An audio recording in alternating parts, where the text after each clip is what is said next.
على أشرف الأنبياء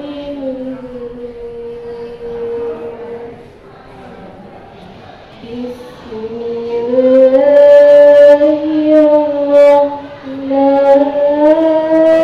الرحمن الرحيم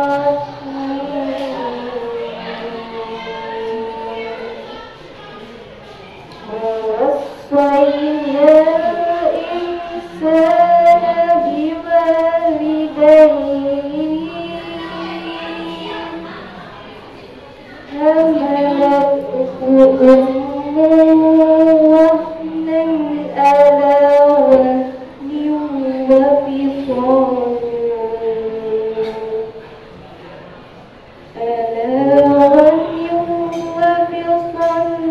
في عامين أن اشكر لوالديك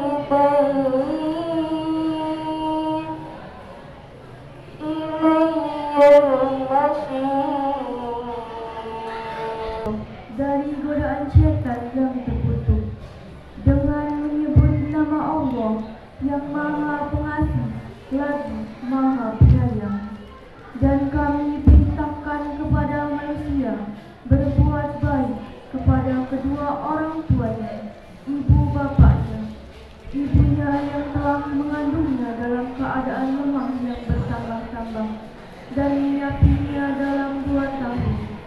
Bersyukurlah kepadaku dan kedua orang ibu bapakmu, hanya kepada Kaulah kembalinya. Maha benar Allah dengan segala firman-Nya.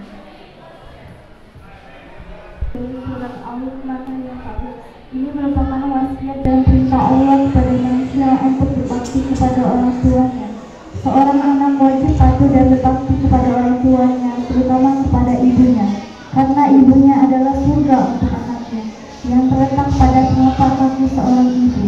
Karena seorang ibu telah mengandung, melahirkan, menyusui, hingga mengasuh dengan susah payah. Dan seorang ibu pun harus wajib menyusui anaknya hingga berusia 2 tahun.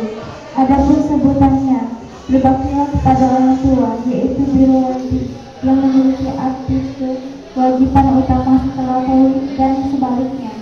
Durhaka terhadap orang tua merupakan dosa terbesar setelah syirik. Kita pun wajib bersyukur kepada Allah dan berterima kasih kepada orang tua kita, karena mereka telah merawat kita dan jerih payah mereka sendiri. Ayat ini pun mengingatkan kita bahwa semua manusia akan kembali kepada Allah untuk bertanggungjawabkan perbuatan kita di dunia. Inilah isi kandungan dari surat Al-Luqman ayat 14. Assalamualaikum warahmatullahi wabarakatuh.